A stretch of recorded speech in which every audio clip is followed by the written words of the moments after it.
Irrational. Okay, अब Indian system में देखोगे तो ज़्यादातर करके क्या होता है, in Indian system that is not properly defined. Okay, so there is ठीक से इसका डेफिनेशन नहीं है कि किस तरह से इसका ग्रांट अप्रूवल हो जाए। Okay, so how it grants the marketing approval for FDC. Okay, so इसमें क्या करते हैं फिर, तो रैशनैलिटी इसमें फिक्स करना थोड़ा सा मुश्किल हो जाता है। So that rationality becomes the most controversial and debatable issue और us. Okay, so that is about the fixed dose combination that may be rational or irrational. Okay, so what is the basis of making FDC? FDC अगर हम prepare कर रहे हैं तो उसके लिए कुछ बेसिस होना चाहिए, है ना। 2 or more drugs can be combined, but while doing the following point should be kept in mind. क्या रखना चाहिए हमें, that is the efficacy should be increased and they should be preferably act by different mechanisms. Generally जब हम combine करते हैं 2 drugs तो उनका क्या होना चाहिए, efficacy that should be increased of the combination and this different 2 drugs should be act by the different mechanisms. Combined drugs जैसे कि ट्राइमिथोप्रिम एंड सल्फामिथोक्साजोल में होता है, ये तो आपको आगे आ जाएगा इसका पूरा एग्जांपल। ओके, इसके बाद में pharmacokinetic, there should be the pharmacokinetic similarity. Okay, तो उनका हाफ लाइफ सेम होना चाहिए दोनों ड्रग्स का, नहीं तो एक दे रहे हो तो एक जल्दी से वॉश आउट हो जाएगा, एक रह जाएगा।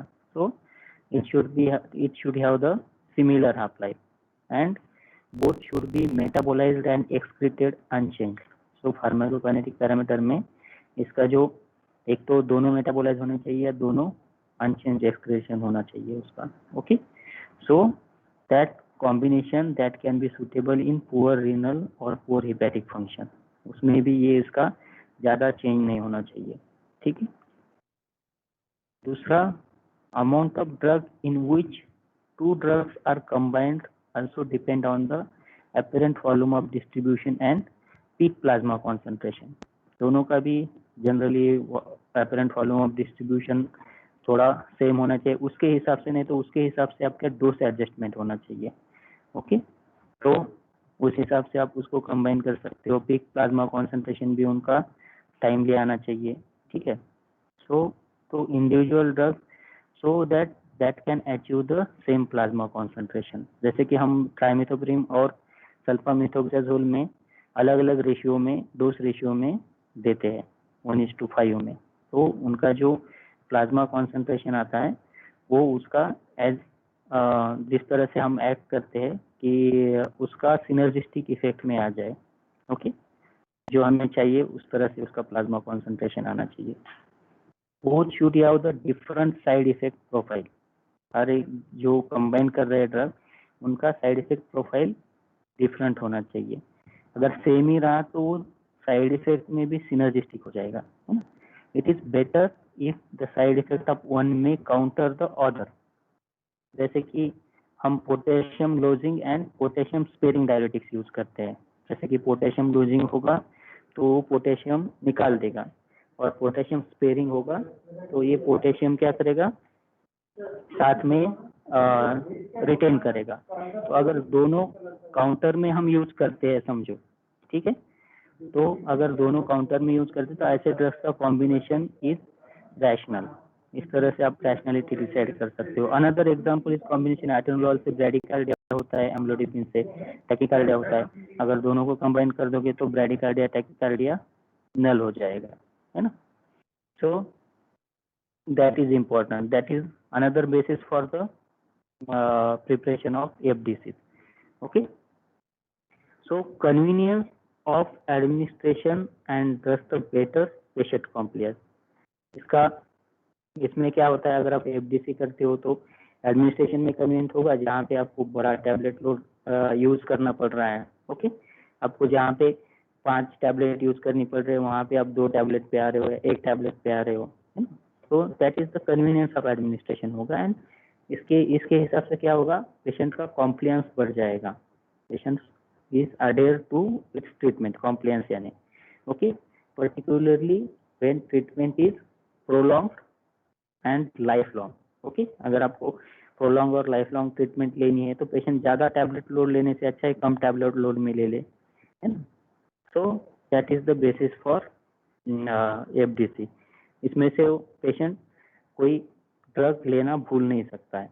Okay, then those FDC which do not confirm above guidelines are irrational generally.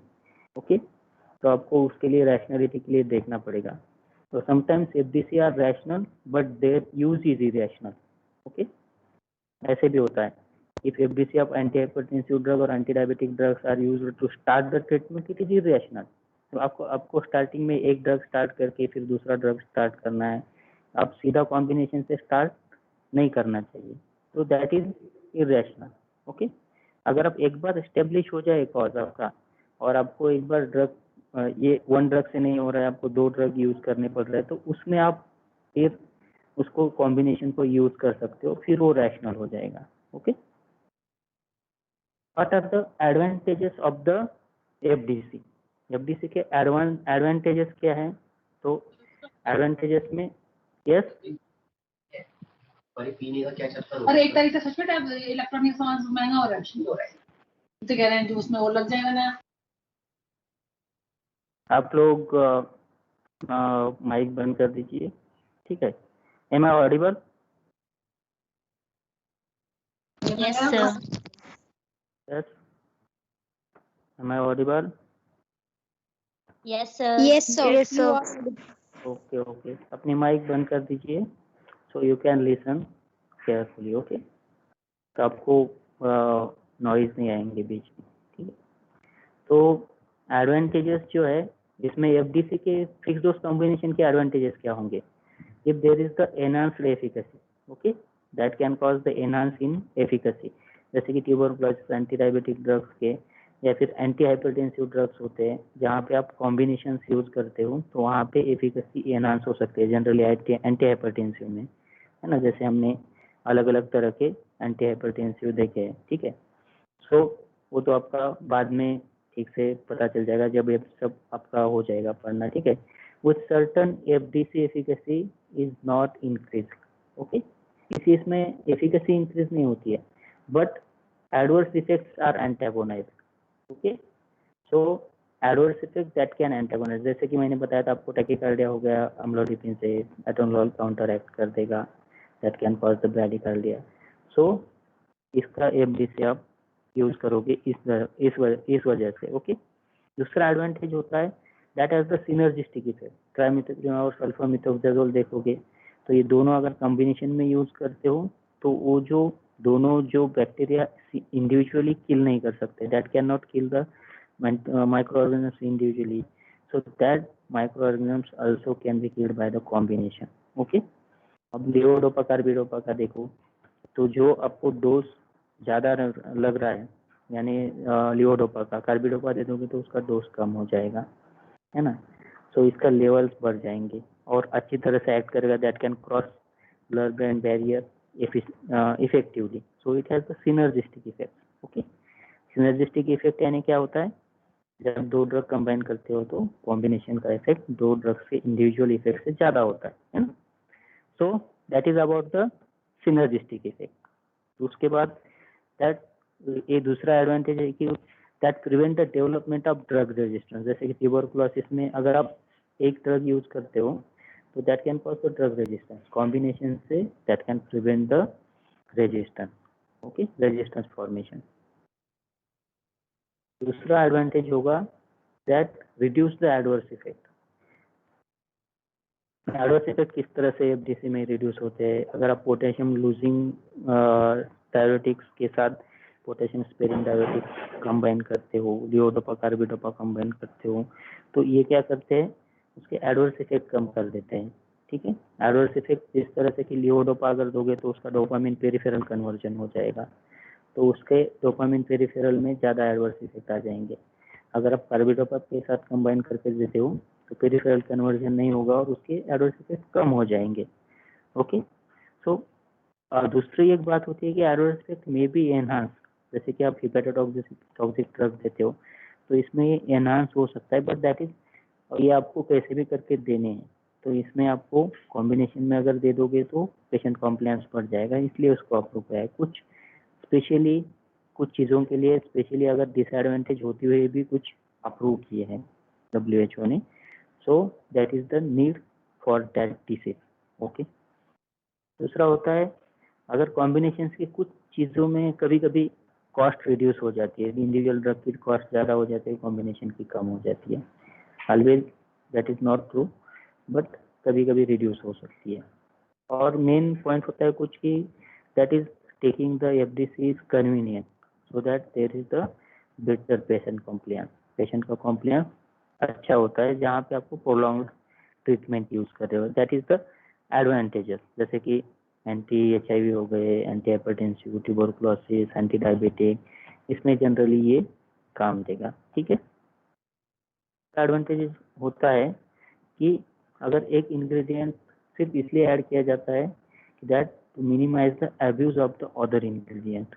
Okay, जैसे कि डाइफेनॉक्सिलेट के साथ एट्रोपिन यूज किया जाता है। डाइफेनॉक्सिलेट क्या होता है, ओपियोइड एगोनिस्ट होता है, तो वो आपको यूफोरिया और बाकी के इफेक्ट देके एब्यूज लायबिलिटी हो सकती है उसमें, तो उसके साथ एट्रोपिन को कंबाइन करते हैं so that minimise the abuse of other ingredient. Okay, buprenorphine, naloxone, तो इस तरह से उसको हम कॉम्बिनेशन में यूज करते हैं FDC में, ये एक एडवांटेज होता है। दूसरा एक one drug act as the booster for another drug, जैसे कि लोपिनेविर, रिटेनेविर है ना। रिटेनेविर का काम क्या होता है, बस लोपिनेविर का एंजाइम लेवल बढ़ा देना। ठीक है, तो लोपिनेविर का लेवल बढ़ा देना, तो उसका मेटाबॉलिज्म कम करना। वो जो मेटाबोलाइजिंग एंजाइम होते हैं वहाँ पे रिटेनेविर अपना मेटाबॉलिज्म करा देता है और लोपिनेविर का मेटाबॉलिज्म कम होता है। ठीक है, तो that is the booster mechanism. Yes, तो ये हो गया। दूसरा कॉम्प्लायंस में देखिए, अब कॉम्प्लायंस तो मैंने पहले बता दिया था कि कैसे एडरेंस रेट कैसे होता है। अगर फ्री ड्रग होंगे तो वहाँ पे देखो 54% बताया। अगर किसी डोज कॉम्बिनेशन में उसका एडरेंस देखोगे तो पेशेंट ने कंटिन्यू ट्रीटमेंट नॉर्मली लिए है तो 77%। इस तरह से उसका एडरेंस रेट डिटरमाइन करता है कॉम्प्लायंस को, पेशेंट कितना इससे ट्रीटमेंट ले रहा है और कितने इसमें वो ट्रीटमेंट छोड़ दे रहा है। ठीक है,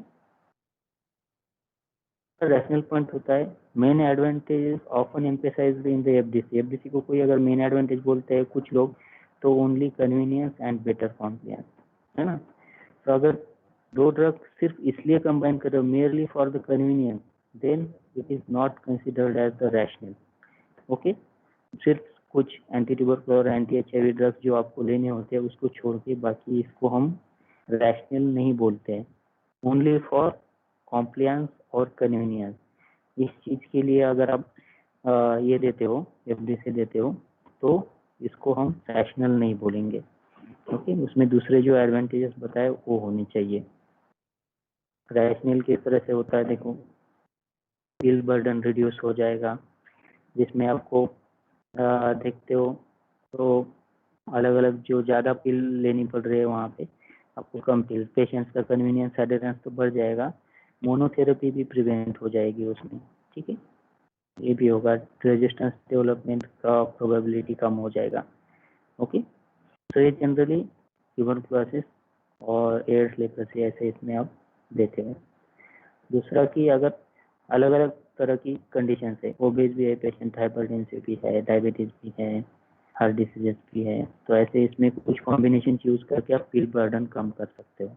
ठीक है, सो जनरली इसमें आप जनरली सिनर्जिस्टिक कॉम्बिनेशंस को प्रिफेर करना चाहिए। ठीक है,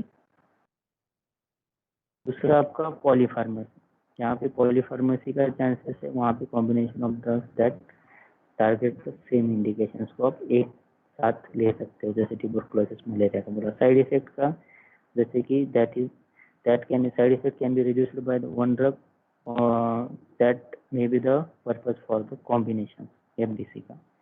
ठीक है, जैसे कि amiloride prevent hypokalaemia caused by the hydrochlorothiazide, ये दोनों कॉम्बाइन कर दिए अगर उसमें इंडिकेटेड है तो। ठीक है, दूसरे होते हैं अगर FDC है तो उसके डिसएडवांटेजेस भी होंगे, है ना। जैसे एडवांटेजेस बता दिया, वैसे कुछ डिसएडवांटेजेस भी होते हैं।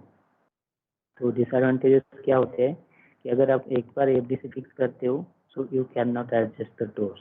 ओके, तो there is difficulty in dose adjustment और फ्लेक्सिबिलिटी ऑफ द डोज में डोज एडजस्टमेंट का प्रॉब्लम हो जाएगा। ठीक है, तो उसमें आप दो कंबाइन कर रहे हो तो कभी कभी सब थेरेप्यूटिक डोज हो सकता है इंडिविजुअल ड्रग्स का।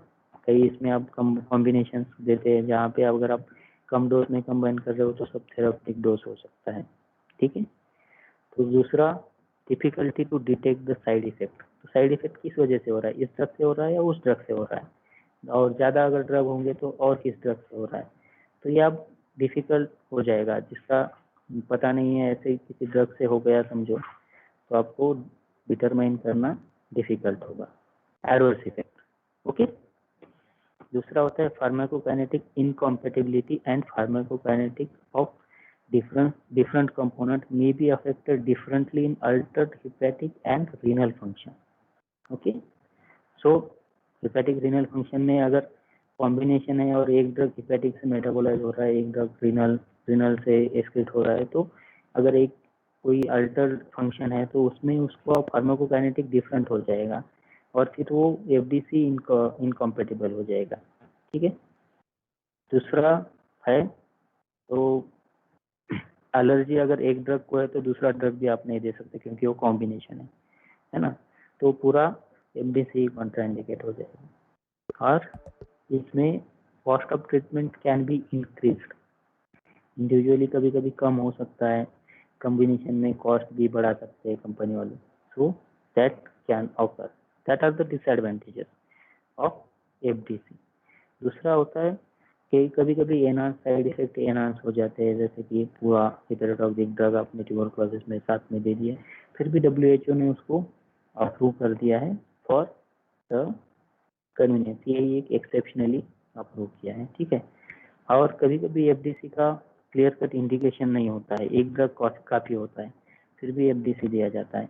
Okay, that is the disadvantages. Okay, ये अलग अलग तरह से एफडीसी के डिसएडवांटेजेस है। Condition to use the FDC, कहाँ पे FDC should only be used when there is the good reason with clear cut therapeutic objectives.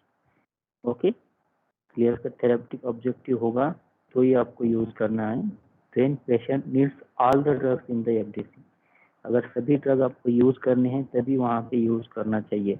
और doses of all drug should be appropriate and there is no need to adjust the dose of any drug. अगर ऐसा है तो ऐसे इसमें ही आप FDC use करो। ठीक है, कुछ देखो कुछ इरेशनल एफडीसी किस तरह से होते हैं, निमोस्लाइड और पैरासीटामोल। ठीक है, दोनों का कॉम्बिनेशन कर दिया तो दोनों एनाल्जेसिक है और एक एंटी इंफ्लेमेटरी एंटीपायरेटिक है। ओके, सो ये अगर दोनों देते हो तो दोनों भी हेपेटोटॉक्सिसिटी बढ़ा देते हैं और दोनों का कॉम्बिनेशन का कोई क्लियर कट इंडिकेशन नहीं है। ठीक है, तो दोनों को आप जो कंबाइन करते हो that is the irrational. Yes, ampicillin cloxacillin, देखो ये जो कॉम्बिनेशन है तो एम्पिसिलिन ग्राम नेगेटिव के लिए है, क्लोक्सासिलिन होता है ग्राम पॉजिटिव के लिए, है ना, एंटी स्टेफिलोकोकस। बट ये एक दूसरे के लिए कोई इसका सिनर्जिस्टिक इफेक्ट नहीं है। ठीक है, और इसको अगर कंबाइन करोगे तो उसमें आपका डोज भी कम कर देते हैं ये, तो अगर डोज कम करके कंबाइन करोगे तो सब थेराप्यूटिक लेवल भी आ जाएंगे। so that is also as the no rational effect. Okay, that is the irrational. तो आपकी जो अभी 70 एसेंशियल WHO की जो लिस्ट है उसमें 25 एफडीसी है, एनएलियम जो 2011 का है उसमें 14 एफडीसी है। ओके, अगर इतने एफडीसी, ये रैशनल एफडीसी इन्होंने कंबाइन किए हैं। Despite this there is the hundreds of irrational FDC marketed in India under more than the 1000 brand names. Okay, देखिए आपको एक जो 25 FDC है WHO की लिस्ट में, उसकी पूरी लिस्ट दी है, ये आपको एक एक करके पढ़ाए जाएंगे आगे इसमें। ठीक है। दूसरा आप देख सकते हो ये NLEM के इसमें जो 14 FDC कंबाइन है उसकी लिस्ट है, जिसमें आपको देखा कार्बोटोपल, iodopacyl, ट्राइमेथोप्रिम है। ओके, एंटी ट्यूबरकुलर ड्रग्स की कॉम्बिनेशन है, ORS है इसमें। Okay, so that are all FDC। इसी का मेन कंक्लूडिंग रिमार्क अगर आप देखते हो तो उसमें क्या होगा, FDC with their advantages have the great potential to revolutionize the therapeutic scenario in many medical conditions। ये स्पेशल एडवांटेज होगा, but ever increasing number of irrational FDC is the alarming concern. Okay, तो ये ज़्यादा main concern है आपका irrational FDC formation का, है ना। So regulatory authority, pharmaceutical industry, clinical practitioner, that all must be work collectively. So that scenario becomes the better, promising and economical for the healthcare. Okay. So that is about the FDC. So any problem from FDC, you can ask. Fixed dose combination. Yes, am I audible? Yes, sir. Yes. Any problem, any question you can ask for the FDC, fixed dose combination.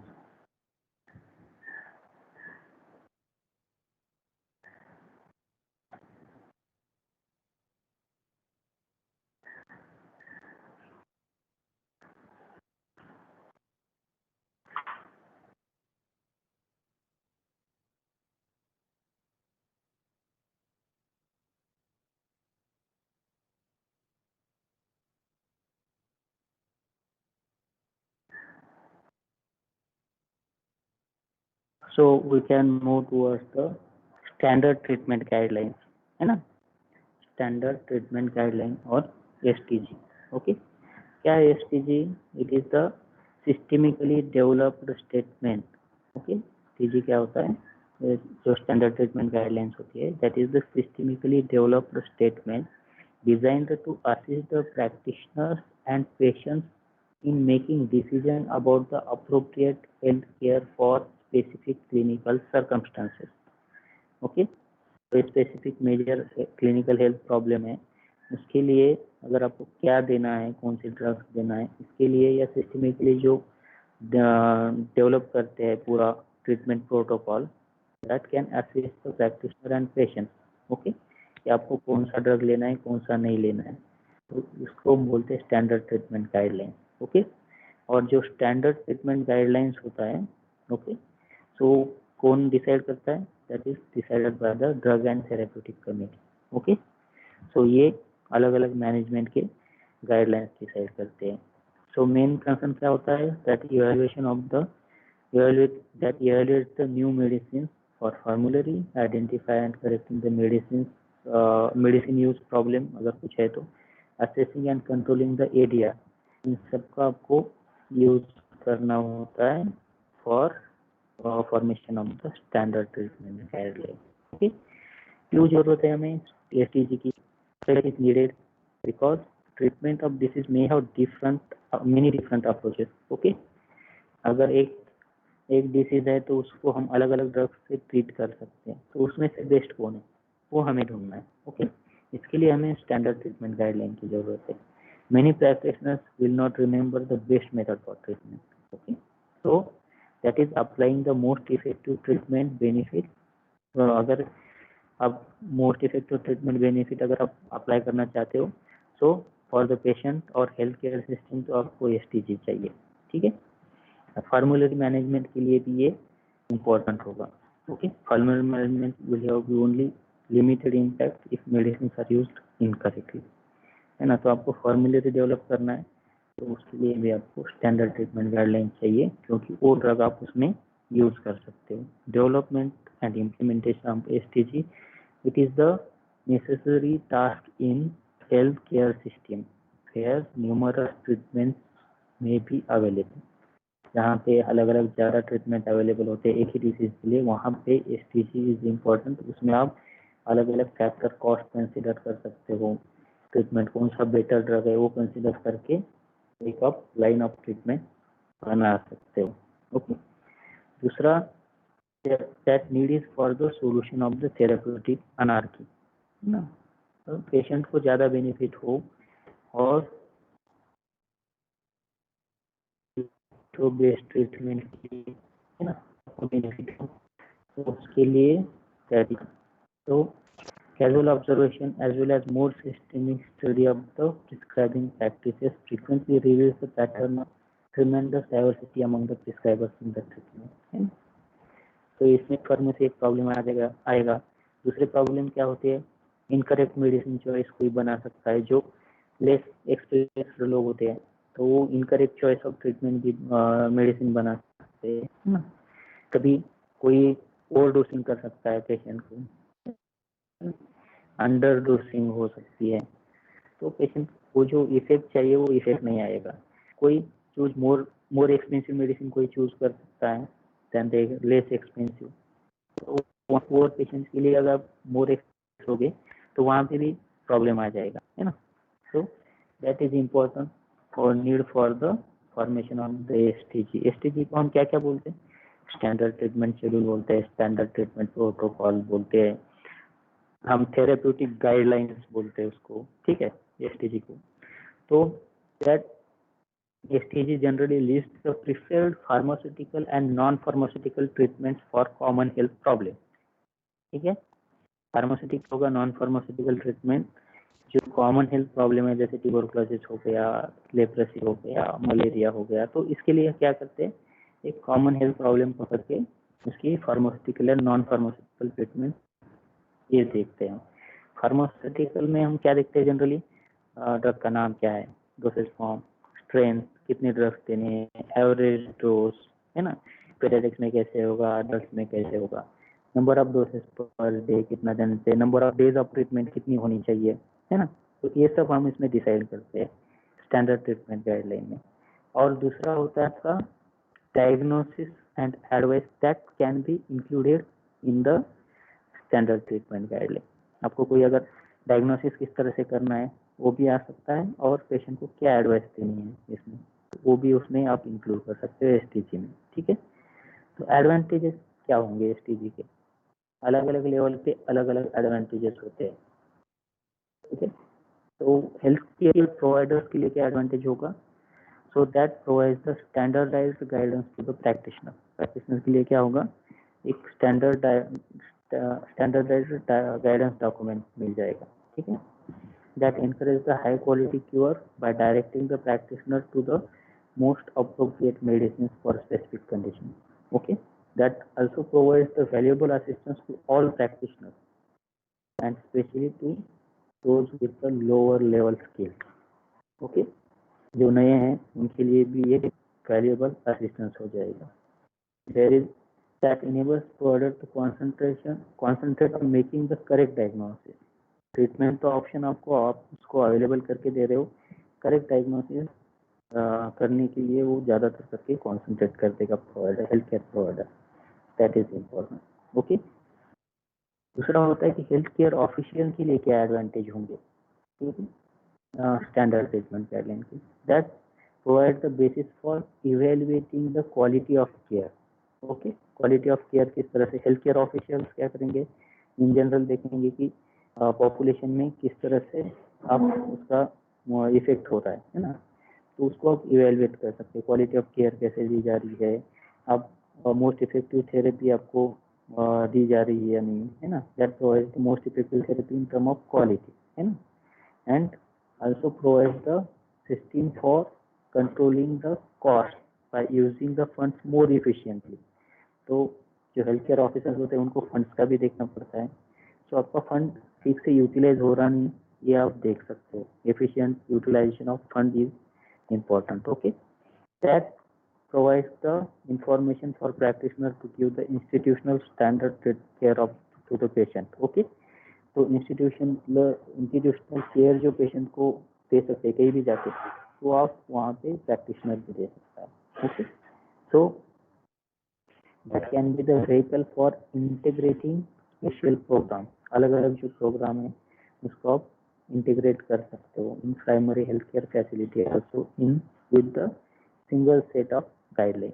वहाँ पे आप ये सब drug provide कर लो तो वहाँ पे भी आप ये प्रोग्राम में सेम केयर दे सकते हो. ठीक, तो ये एक एडवांटेज होगा हेल्थ केयर ऑफिशियल के लिए. सप्लाई मैनेजमेंट के लिए क्या होगा, तो क्या होगा कि आपने गाइडलाइन की है तो वो जो ड्रग उस गाइडलाइन में है वो ड्रग आप उसमें यूटिलाइज कर सकते हैं ना फार्मूलेरी में. तो utilizes only formulary and essential medicine. उसमें जो इसेंशियल मेडिसिन है वही आप एसटीजी में यूज करते हो. So that health care system needs to provide this medicine in STG. Okay, तो वही आपको उसमें देने हैं. Provide information for forecasting and ordering. आपको कितना लगेगा, कितना डिसीज बर्डन है, उसके हिसाब से आप कितना ड्रग लगेगा उतना आप प्रोवाइड कर सकते हो, है ना. तो that is the supply management. अच्छी तरह से होगा. Provide the information for purchase of pre packaged medicine. पहले से एक पैक जो आपका इस डिसीज के लिए है वैसे के वैसे पैक, जैसे ट्यूबरकुलोसिस में प्री पैकेज्ड मेडिसिन होगा या फिर आपका लेप्रेसी में देखो एक प्री पैकेज्ड मेडिसिन होता है, तो उस तरह से आप डायरेक्ट प्रोवाइड कर सकते हो. ठीक है. पेशेंट के लिए क्या एडवांटेजेस होंगे स्टैंडर्ड ट्रीटमेंट का. Patient receives the optimal pharmaceutical therapy. उसको एक टिपिकल और हाई क्वालिटी फार्मास्यूटिकल थेरेपी मिल जाएगी. Enables the consistent and predictable treatment from all level of the providers. आप कहीं भी जाओगे तो उसी तरह की ट्रीटमेंट मिल जाएगी at all location with in the health care system. ठीक, उसी तरह से ट्रीटमेंट आप अगर सिविल हॉस्पिटल में जाते हो, प्राइवेट में जाते हो, कहीं भी जाते हो तो आपको ये सेम तरह की ट्रीटमेंट मिल जाएगी as per the standard treatment guideline that allows और improved availability of the medicine because of more consistent use and ordering. क्योंकि आपको डिसीज बर्डन पता है उसके हिसाब से मेडिसिन की अवेलेबिलिटी भी बढ़ जाएगी. That helps the provide the improved outcome. इसकी वजह से क्या होगा, आउटकम भी सभी पेशेंट में एक तरह से अच्छा आउटकम आएगा. ठीक है, patients are receiving the best treatment. और ये जो ड्रग्स होते हैं इसको हम एसेंशियल ड्रग में यूटिलाइज करेंगे और इसकी वजह से ज़्यादा यूज होते हैं तो इसकी कॉस्ट भी कम हो जाएंगी. That can lower the cost. Okay, cost of treatment भी कम हो जाएगी. ठीक है, तो that is the advantage for the patient. कुछ डिसएडवांटेजेस भी होंगे इसके, अगर आप एडवांटेजेस देखते हो तो, है स्टैंडर्ड ट्रीटमेंट गाइडलाइन के. कभी कभी इनएक्यूरेट और incomplete guidelines will provide the long information for provider. so therefore that can do the more harm than the good. Okay, guidelines may not be based on the most reliable information. ये कभी कभी हो सकता है, लेकिन specially कुछ इसमें पूरा स्टडी करके ही बनाते हैं, लेकिन ऐसे कभी हो सकता है. Developing and updating guideline is difficult and time consuming and that must be done on regular schedule. या फिर क्या हो जाता है, अगर रेगुलरली अगर आप उसको अपडेट नहीं करते हो तो that can become obsolete very quickly. कोई ड्रग अभी समझो ठीक से इफेक्ट दे रहा है, रेजिस्टेंस डेवलप हो गया, फिर भी आप उसी गाइडलाइन से चल रहे हो तो आपको वो obsolete हो जाएगी गाइडलाइन. तो उसके लिए आपको नया यूज करना पड़ेगा, नई गाइडलाइन बनानी पड़ेगी, ड्रग्स चेंज करने पड़ेंगे, है ना. तो दैट इज ऑल्सो डिसएडवांटेजेस अगर आपने अपडेट नहीं किया तो. Updation is necessary. ओके, इसके बाद में guideline provide the fast sense of security. कभी कभी ये उसी हिसाब से चलते रहो तो कोई अब एक फास्ट सेंस ऑफ सिक्योरिटी हो जाती है. That is many providers will limit their evaluation of a particular patient and as soon as it fits into the particular standard treatment. Okay, तो ये भी नहीं होना चाहिए. आपको उसको इवैल्यूएट करना चाहिए कि पेशेंट को भी इफेक्ट आ रहा है या नहीं आ रहा है. So that evaluation is must. That are some disadvantages. ये एसटीजी किस तरह से आप ये करते हो, एस्टेब्लिश कर. पहले तो कमिटी एस्टेब्लिश होगी to address the development of guideline. फिर आपको पूरा गाइडलाइंस का प्लान बनाना पड़ेगा, develop overall plan. Identify the disease that STG will cover. कुछ डिसीजेस जो इम्पोर्टेंट है पब्लिक हेल्थ से, उसको आपको आइडेंटिफाई करना है, जैसे कि टीबी, लेप्रोसी, मलेरिया, जो इम्पोर्टेंट डिसीजेस है। And determine the appropriate treatment option. किस तरह से करते हैं हम देखेंगे आगे। एंड फिर हम डिटरमाइन करते हैं what information should be included in STG. Okay, वो भी हम देखेंगे। फिर draft the STG comments pilot testing. Okay, एक ड्राफ्ट बनाते हैं कमेंट्स के लिए, फिर उसकी पायलट टेस्टिंग करते हैं। ठीक है, देन अगर ये कंप्लीट हो गया, पास हो गया, तो फिर हम उसको पब्लिश करते हैं, डिसेमिनेट करते हैं। फिर हम रेगुलर जो कंटिन्यूस प्रोसेस होता है, that is revise and update. हम रिवाइज एंड अपडेट करते रहेंगे। तो डिटरमाइन आपको फिर ट्रीटमेंट ऑप्शन किस तरह से डिसाइड करते हैं, इसके बारे में अलग अलग स्पेशलिस्ट से कंसल्ट करके आपको एविडेंस बेस्ड इंफॉर्मेशन देके ये बनाना पड़ता है। तो use the fewest medicine necessary to treat the medical condition. Okay, ये आपको उसमें देखना है बनाते हुए। फिर कॉस्ट इफेक्टिव ट्रीटमेंट होनी चाहिए। फार्मुलरी मेडिसिन जो अवेलेबल है वो आपको नेशनल फार्मूलरी वाले यूज करनी चाहिए। First second third line treatment options आपको उसमें देने चाहिए कि फर्स्ट लाइन में अगर ये नहीं तो फिर ये, नहीं तो फिर ये, इस तरह से ये इफेक्टिव इसके हिसाब से। Okay, and provide the dose duration, contraindication, side effects कुछ होगा तो वो आपको उसमें प्रोवाइड करना चाहिए information. So to determine the appropriate treatment option, determine what information should be included in the STG। तो कौन सी इंफॉर्मेशन देनी चाहिए क्लिनिकल कंडीशन के बारे में, diagnostic criteria, exclusion criteria, treatment objective क्या होंगे उसके, जैसे कि elimination of the Plasmodium from blood smear, ये हो सकता है। यस, नॉन फार्मास्यूटिकल ट्रीटमेंट क्या है, ये मेडिसिन ऑफ चॉइस क्या होना चाहिए, ये सब आपको उसमें इंक्लूड करना पड़ेगा। प्रिस्क्राइबिंग इंफॉर्मेशन के बारे में पूरा डोज, ड्यूरेशन, कॉन्ट्राइंडिकेशंस कुछ है तो वो आपको उसमें इंक्लूड करनी चाहिए इंटरेक्शंस के साथ। फिर रेफरल क्राइटेरिया होना चाहिए, कब पेशेंट को कहाँ रेफर करना चाहिए, है ना। पेशेंट की एजुकेशन इंफॉर्मेशन के हिसाब से उसको ट्रीटमेंट देनी पड़ेगी। ये सब आपको उसमें इन्वॉल्व करना पड़ेगा। इम्प्लीमेंट कैसे करते हैं, पहले आप मटेरियल को, रेफरेंस मटेरियल पूरा प्रिंट करोगे, उसका ऑफिशियल लॉन्च करोगे, पहले ट्रेनिंग करोगे पहले वाली, फिर रीइंफोर्समेंट ट्रेनिंग होगी, फिर monitoring, supervision, that are the important part in the implementing the guideline. Okay, so that is not important for you. Just any question about the standard treatment guideline you can ask.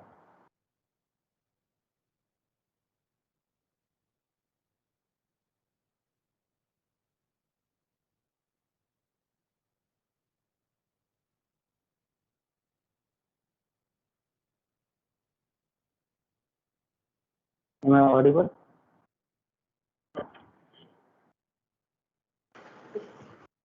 Yes, आवाज आ रहा है मेरा ठीक से, Yes, sir.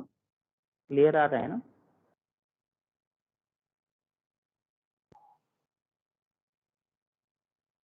So any question you can ask, then we will move towards the essential drugs, that is NLEM, जो हमारा next part है।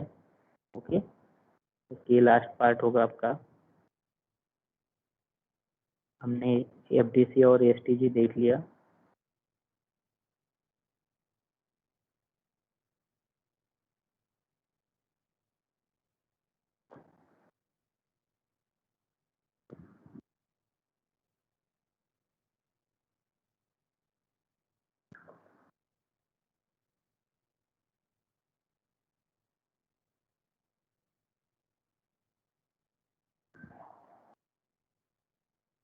तो इसेंशियल ड्रग क्या है, ठीक है।